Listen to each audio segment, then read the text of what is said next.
Oh my god, Mike's been cooked! I can't believe my favorite streamer has been brainwashed by Silicon Valley propaganda. He's never political. I can't believe he would get political over something that's an existential threat to everything he loves. Truthfully, I hate getting political. First of all, I don't feel equipped to have most political conversations, and I don't like how easily people get butthurt during political conversation. And in my view, American politics is a confusing, strange, and absurdist cesspool. And all that hypocrisy and cognitive dissonance trickles down as poison into the minds of voters, turning otherwise intelligent, rational people into mindless, hate-filled, anti-intellectual thugs who hurl epithets and memes instead of having civil dialogues. It's a place where the two fringe extremes have become so identical in their psychology and tactics that it's literally impossible to take any of it seriously.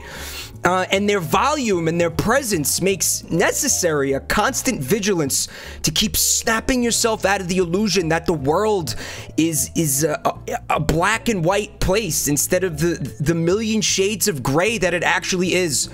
In that environment, when you're using flawed facts to have a flawed argument with someone who's totally deaf to and grievously offended by anything that isn't something that they already believe, where is the point to discuss politics at all? So yeah, I hate politics, but I'm making this video for two reasons. As a citizen of both America and the internet, I feel like I need to join the deafening chorus of opposition to net neutrality repeal. Which leads me to my next point, that this video probably doesn't need to exist. But on social media, Tumblr especially, when I talked about net neutrality, there was this overwhelming positive reaction to what I said. And when I mostly sarcastically asked if I should make videos about it, someone made a good argument that I should. So here it is. And if you think I'm cucked, hopefully you watch this whole thing and by the end of it understand why I believe that repeal is the situation where I'd be actually cucked, and so would you. Also, there is a lot of hysteria around this right now. I want to try to come at it level-headed.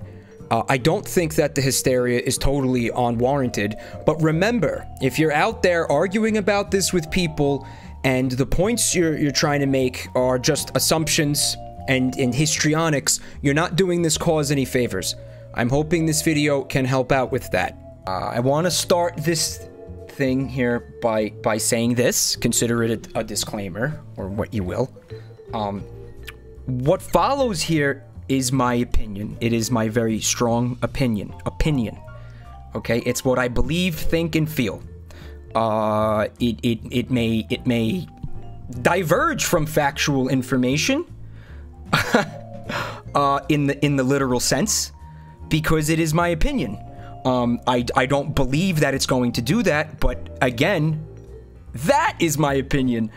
And what I want to say here is you may disagree with it, but guess what? That's okay. It's okay to disagree with people about things. And if you want to disagree with somebody, I had thought about turning the comments off here, but I'm going to leave them on because I think that yeah, you should talk about this thing, you should debate this thing, but I believe that it is possible and fucking very necessary to do it in a civil way. So do it in a civil way. Also, this, again, is my opinion, and it's my opinion. I don't want you to listen to it or take it and then go, oh, this is my opinion now, because, yes, I'm gonna get into this in a minute, but I've been accused of bandwagonery. And bandwagonery is bad. Don't be a bandwagoner. Don't just jump on a thing because it's popular, or you think you like it, or somebody might appreciate that you like it or something. Do it because it's what you believe. I'm gonna talk about this thing, and then I want you to go find out your own information on it. Don't just take my fucking opinion and say, oh, that's my opinion now. Go do your own fucking investigations, do your own research, go read, absorb, do what I did. Okay, I didn't just, I didn't pick this position on this thing because I like it. I did it because I believe it's the right thing. And I want you to do the same thing. The truth is, no, I am not a college professor in telecommunications law or business, even though I majored in that in college. I honestly still do not feel qualified to talk about it, but that's another rant. What I am, though, is an American citizen with a real vested interest in what's taking place here.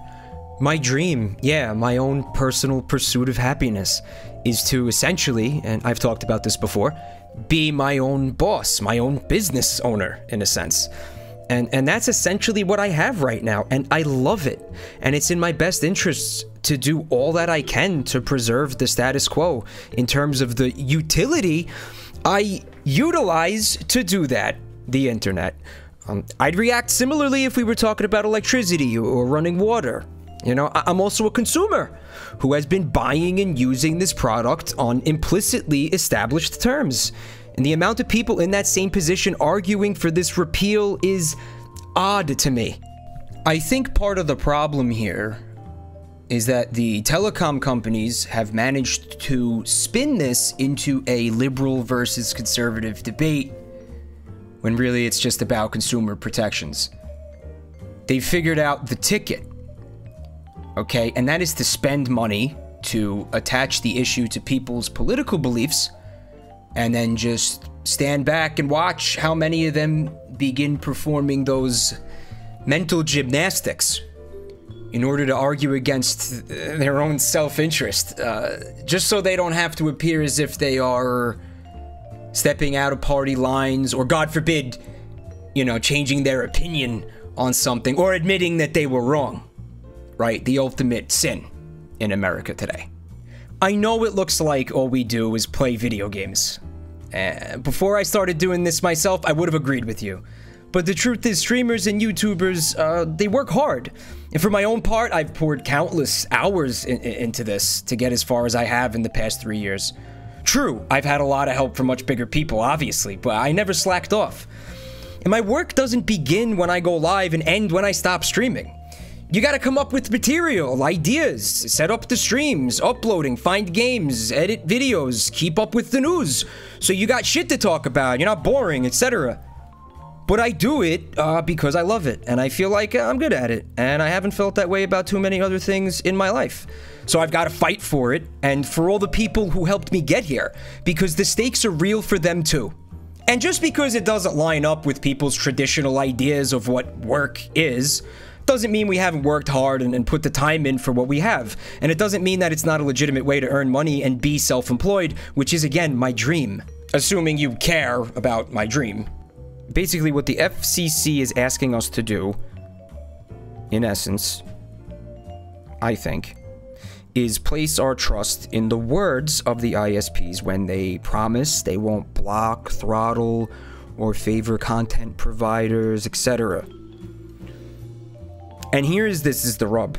Why I felt so personally insulted by those who accused me of bandwagonry and blind zealotry for a quote-unquote bad meme.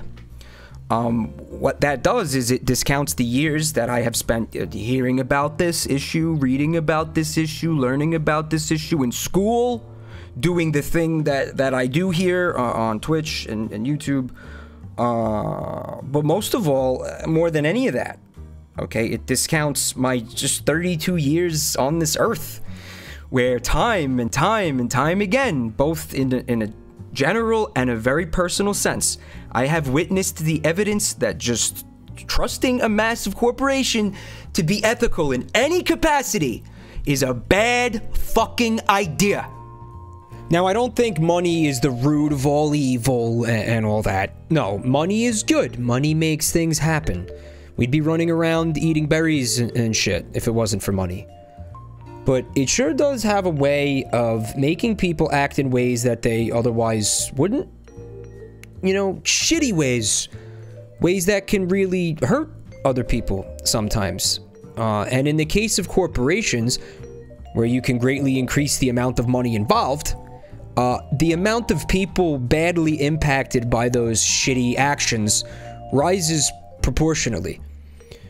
I sort of feel like I shouldn't have to do this, but I'm doing it anyway. If you check the description of the video, you're gonna find links to a number of my favorite examples of this.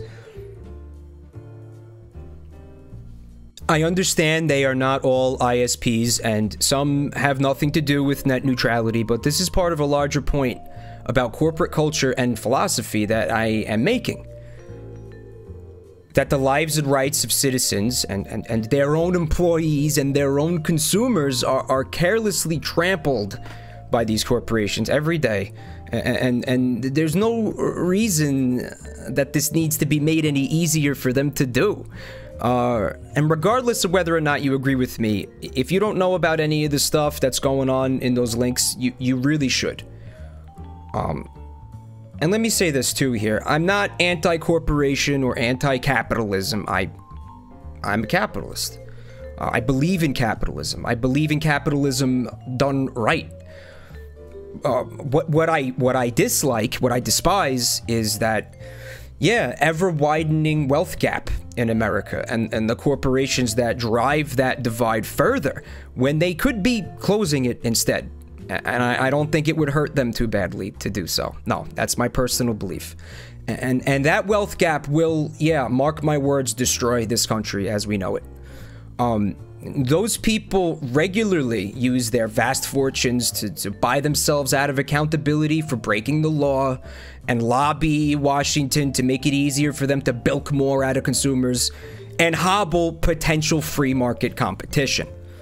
And what I am describing here, to me, is not capitalism. It is an aberration, a bastardization of capitalism, right? What they call crony capitalism. The most hardcore capitalists, right? They want the government to have nothing at all to do with the market. Yet the government is who those same guys run to, with big lobby checks, when something in the environment isn't working in their favor. Now that's a big part of the so-called swamp, right? Donald Trump's presidency has been disappointing for a lot of people, for a lot of reasons. But I'd say that the biggest one for me was all his drain the swamp rhetoric.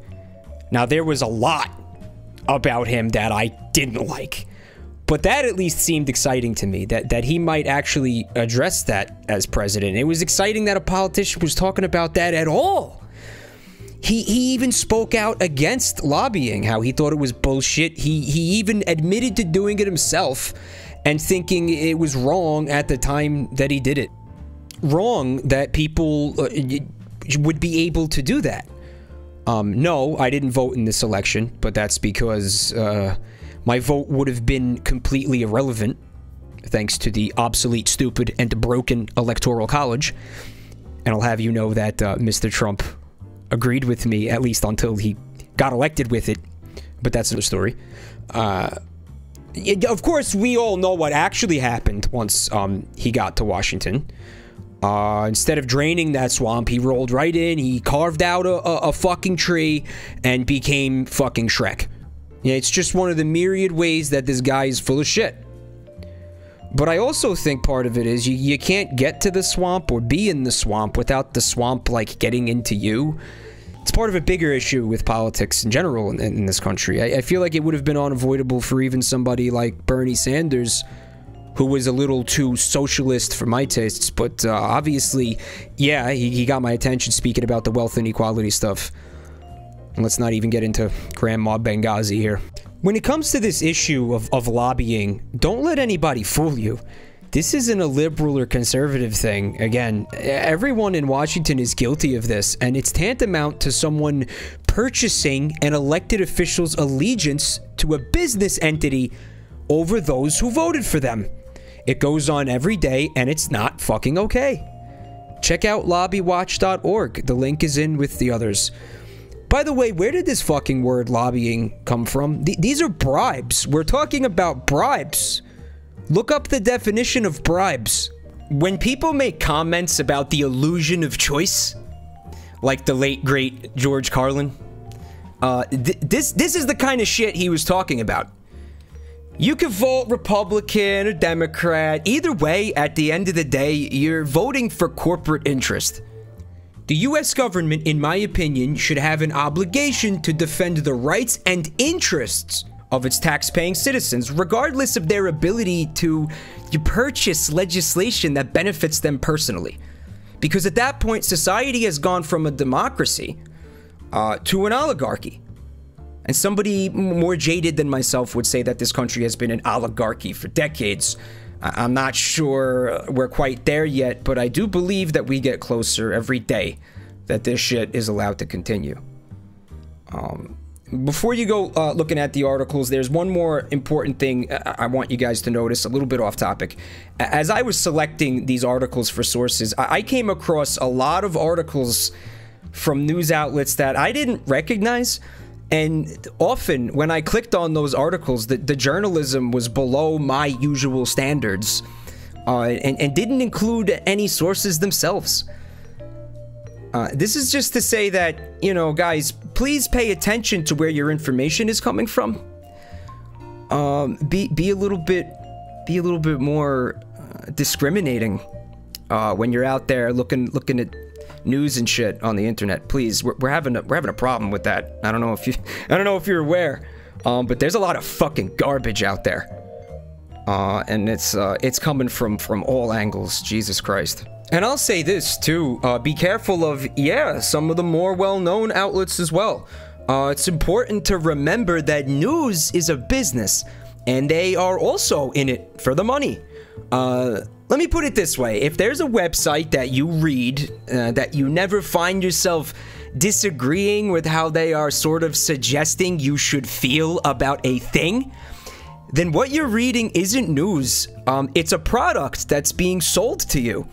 Real journalism isn't supposed to tell you what to think about something. It's supposed to present the facts, which you then use to come to your own conclusion in tandem with other facts.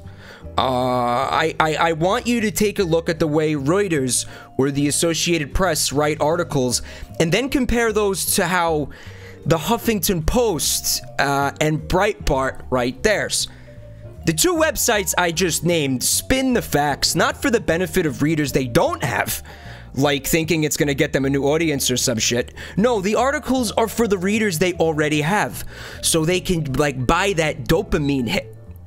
You know, sit there and say, oh yeah, I knew I was right about that. I'm so smart, and I never have to feel stupid or wrong or challenged in anything that I believe or feel.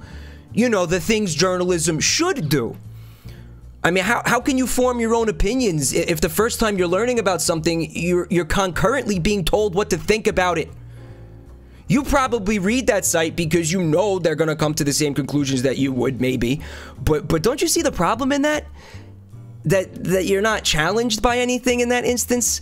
That you aren't forced to use your fucking brain in any capacity?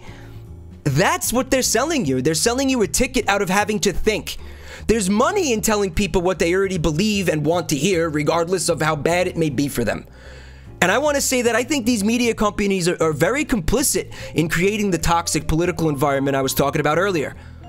Obviously, it goes on in larger media organizations as well, but I never seen it done with such disgusting shamelessness as I do when I look at some of these news sites.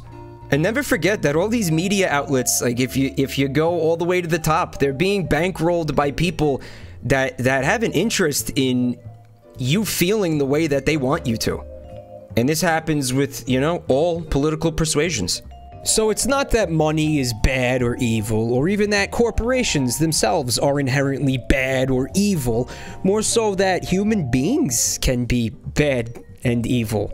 Mankind's capacity for greed is fucking infinite.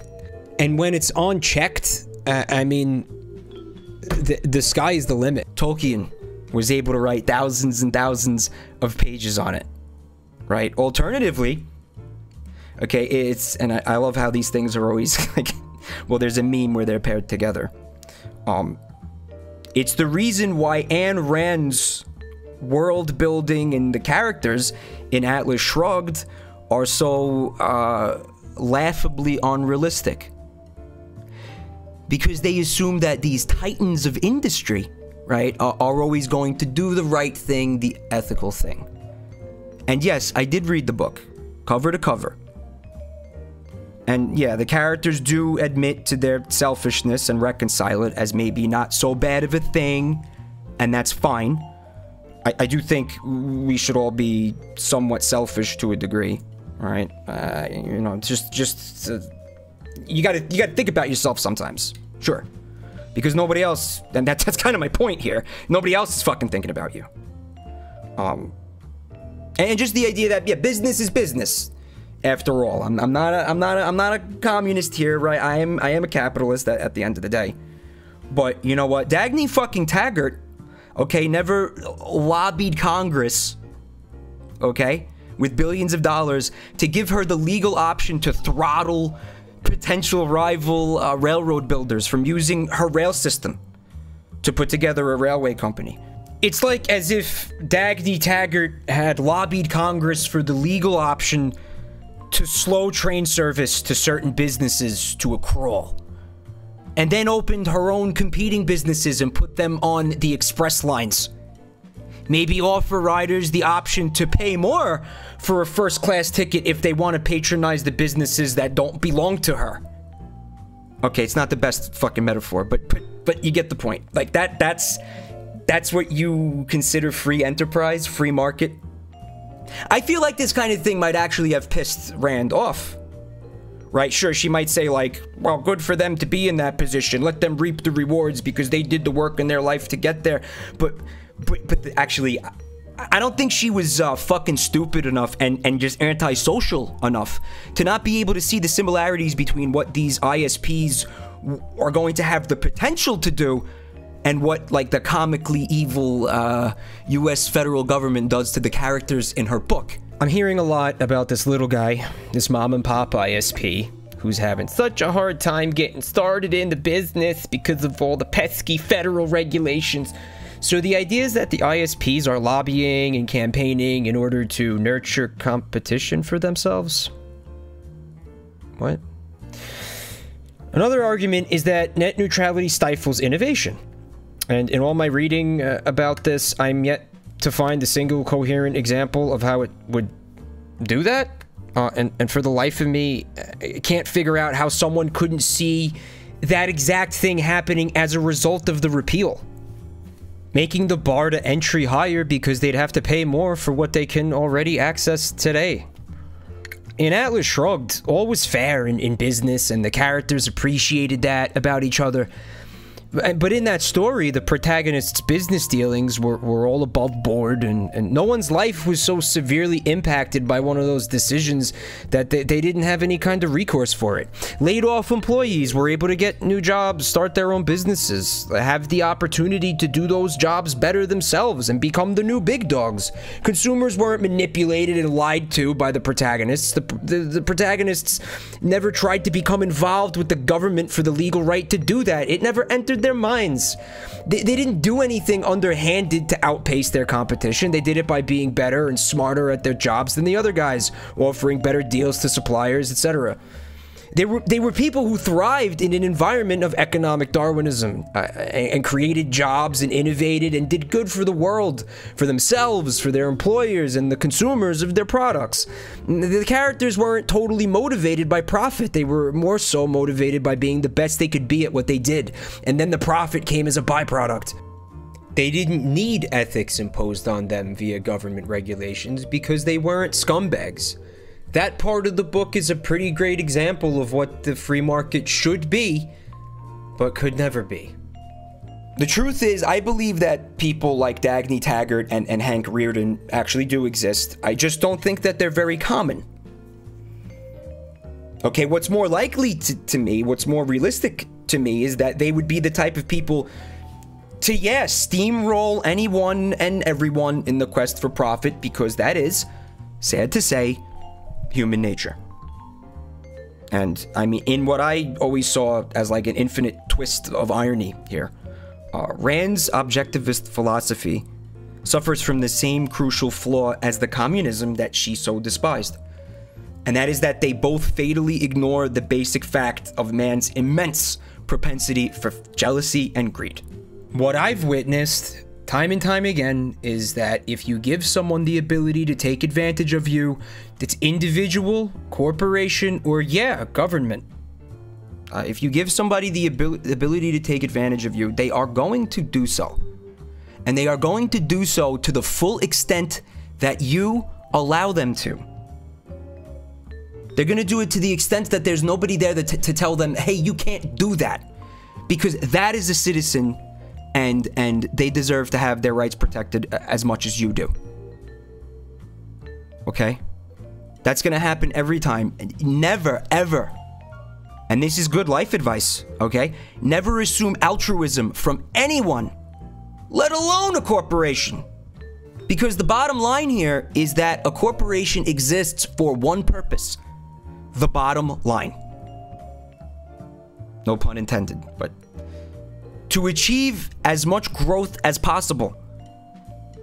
That is the purpose of a corporation. A corporation does not exist to provide a service to their customers or uphold their democratic rights or guarantee freedom of information, free and equal access to information or anything like that. It is to make as much money as possible with little to no regard for collateral damage in the process. They will spend billions and billions each year to convince you otherwise. But it is important to look at actions rather than words. Okay, Comcast is not beholden to the promises they are making to you in the very expensive, very calculated social media campaign that they are currently executing.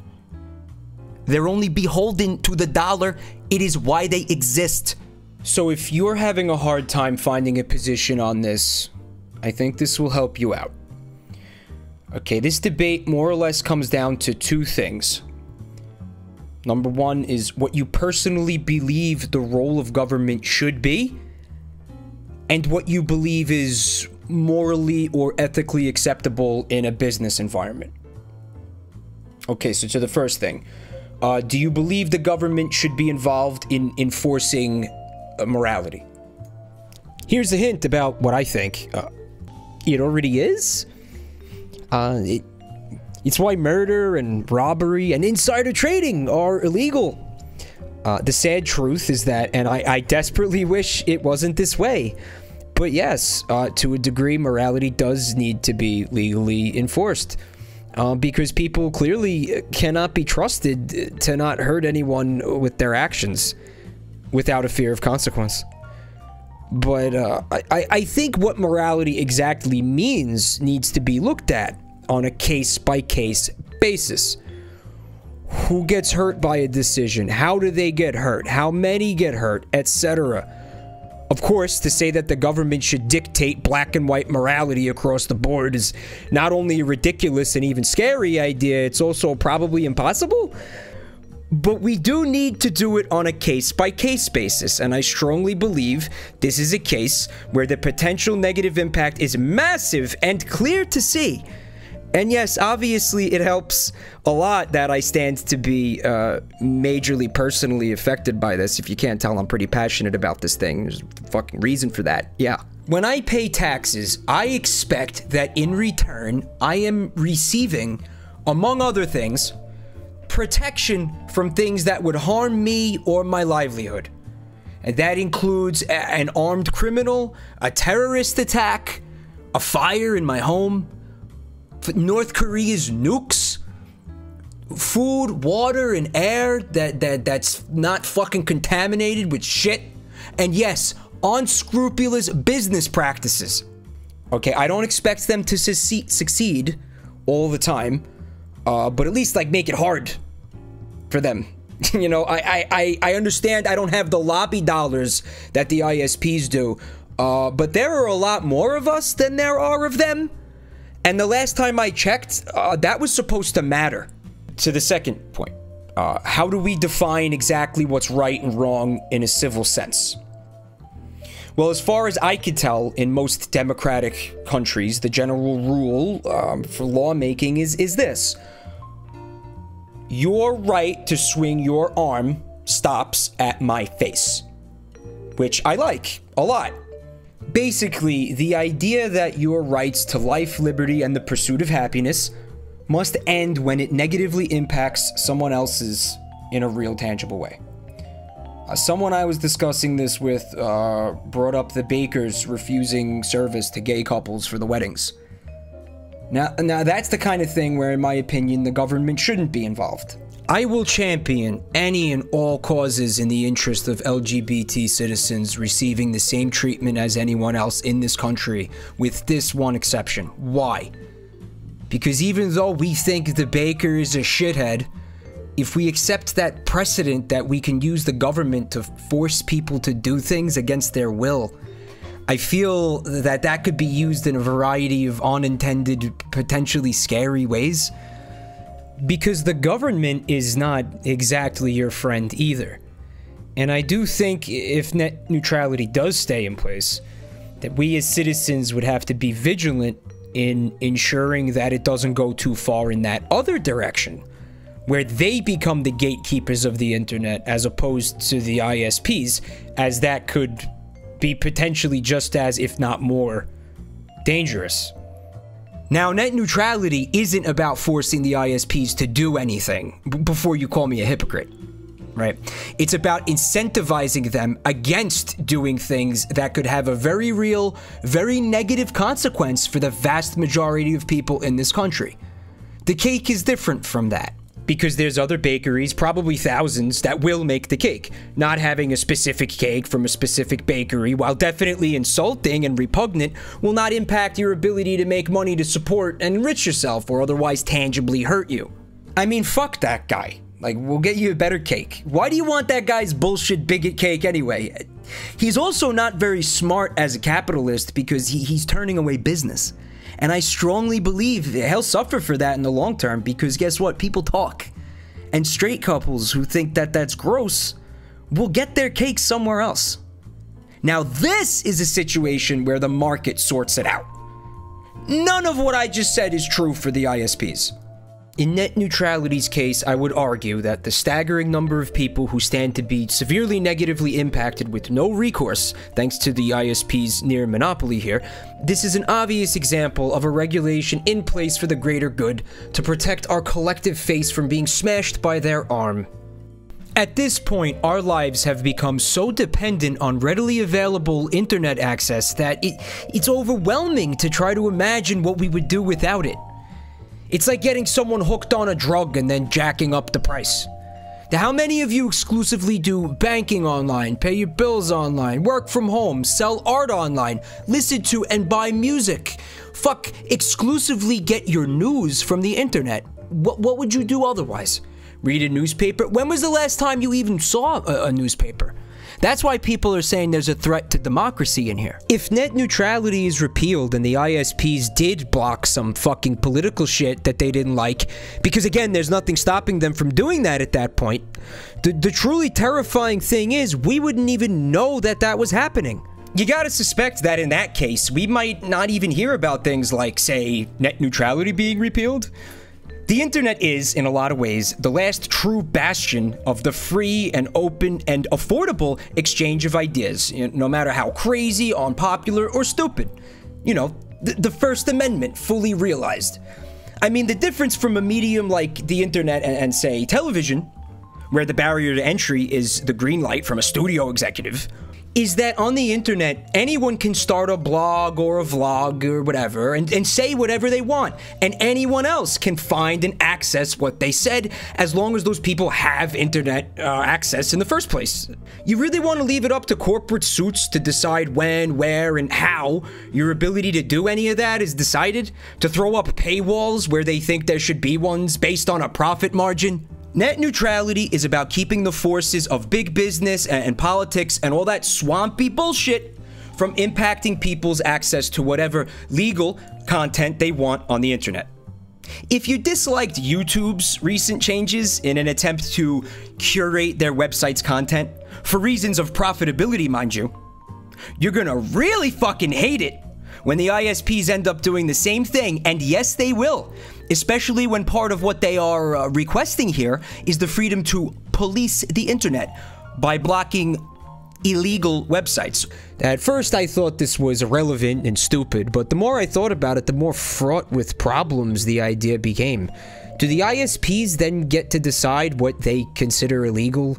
What happens when they block something that's not illegal? Is there recourse for that? I mean, they're lobbying and campaigning right now to make sure there isn't. Has there been a problem with, you know, law enforcement being able to find and shut down illegal websites and shit? I don't know.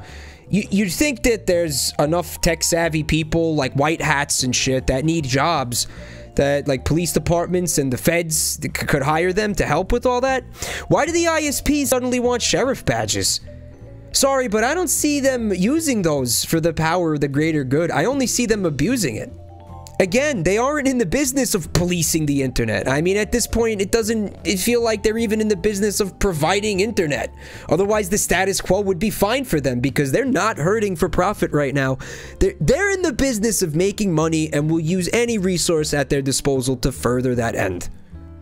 Now, there is such a thing as too much regulation. The truth is, and I've witnessed this firsthand too, via various like family business endeavors, there are a lot of superfluous, frivolous, and usually expensive regulations around business in this country at the city, state, and federal level. No doubt about it. Again, I've seen it with my own two eyes. But what I have also seen a lot of are regulations that are in place to stop your arm from hitting someone else's face, to keep that metaphor going. For example, many laws in regards to when and where hydrofracking can take place. Those regulations aren't there to stifle business or hinder the profitability of the energy company doing the fracking. They're there to prevent the poisoning of tax-paying citizens' fucking drinking water. And again, the sad truth is that if those regulations weren't there, they would poison that water. They would, and the proof of that is that they've fucking done it regardless. Fake news, Mike's a cock. Right, but my honest question to you is this. Where is the incentive for a career geologist to make up a fake study about poisoned water? What, to help out Al Gore's filmmaking career? I'm not saying dishonest scientific studies have never ever happened, but can you at least admit that there's way more incentive for the energy company to lie about it and try to bury it if it was true? But Mike, how is that comparable to the net neutrality thing? Is what you're asking, right? It's because at this point, the internet has become ubiquitous to modern life in this country. Entire business models were built on the way the internet legally exists today.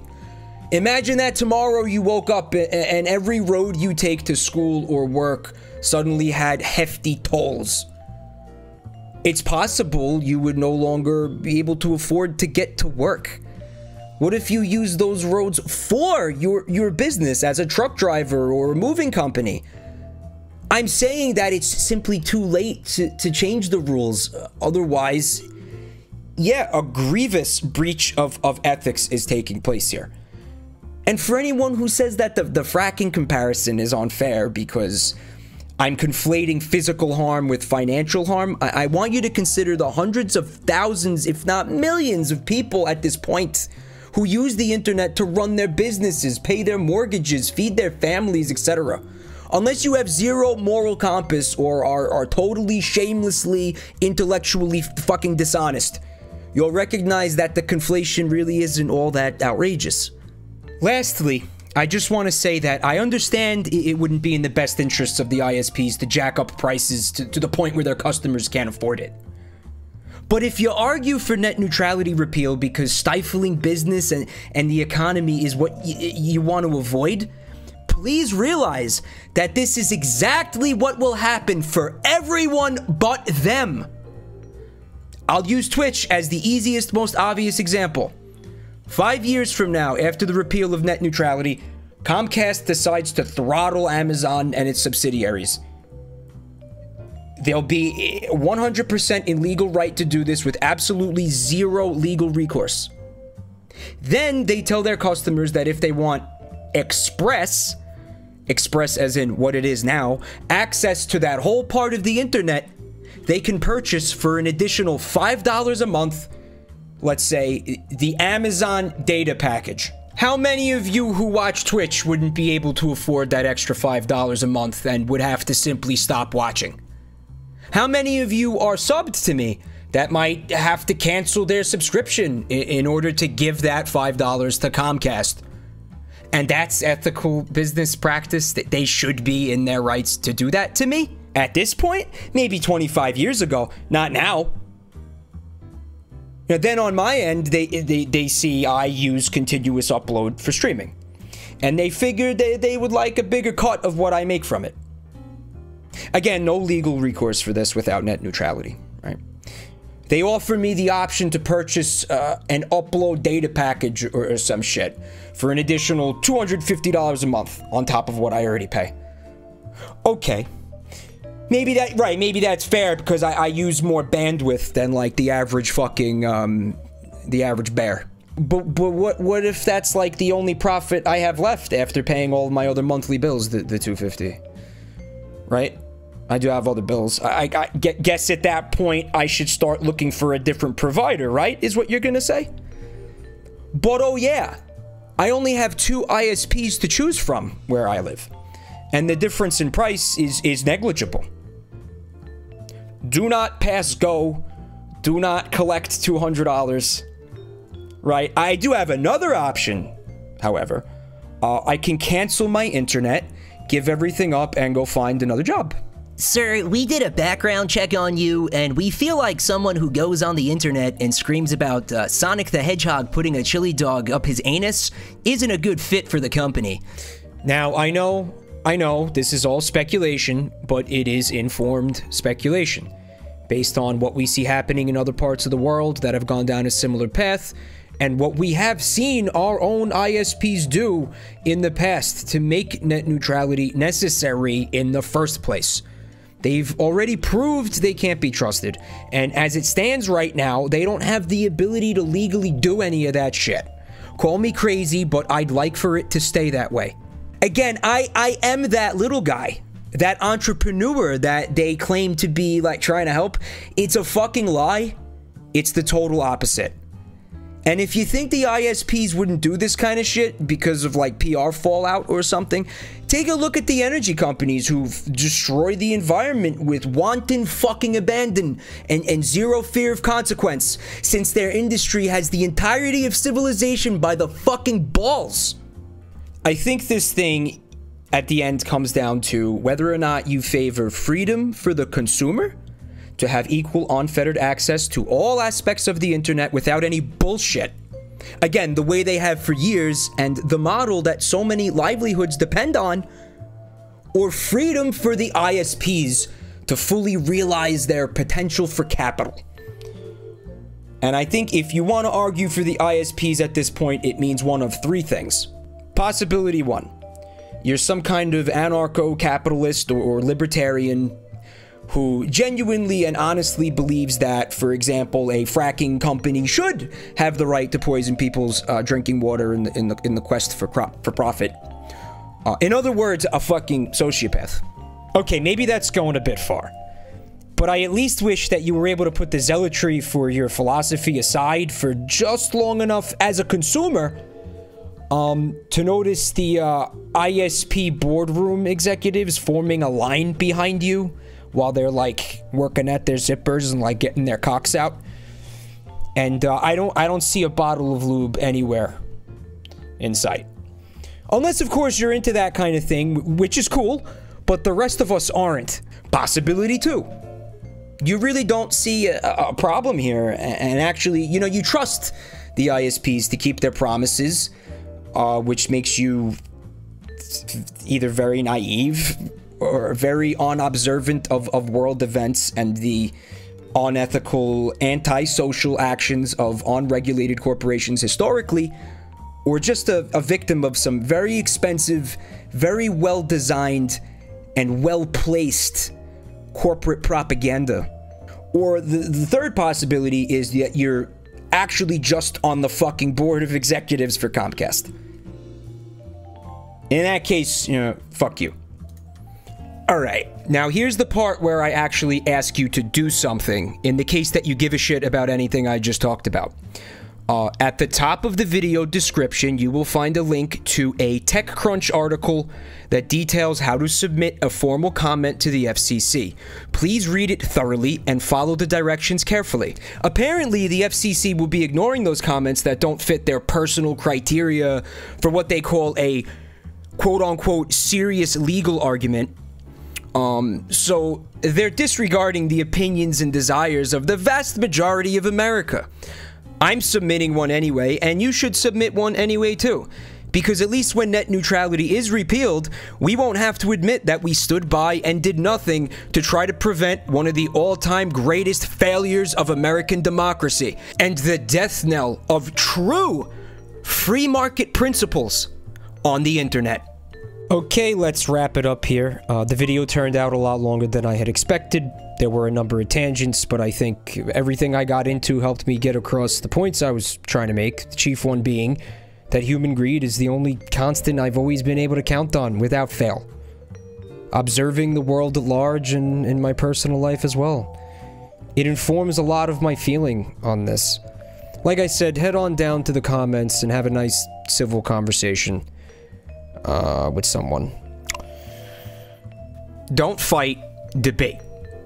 The civil conversations I had with people who oppose my position on this helped me make this video.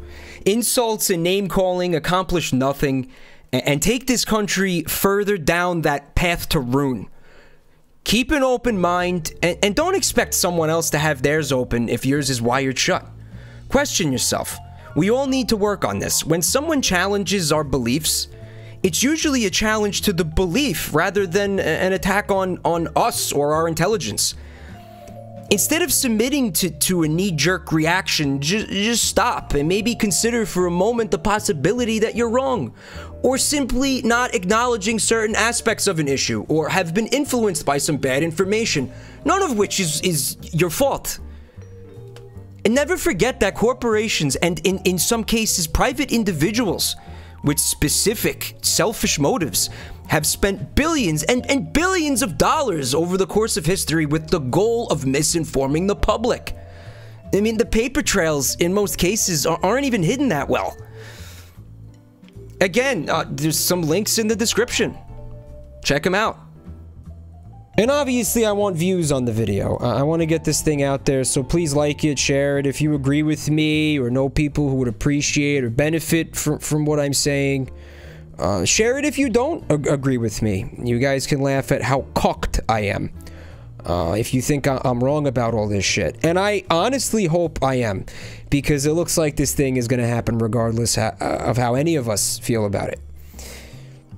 Yeah, I've never wanted to be proven wrong more than this in my life. So, yeah, thanks for listening, watching, whatever. If you disagree with me, again, it's not the end of the world. I don't hate you for it. I hope you don't hate me for it. Whatever. That's life.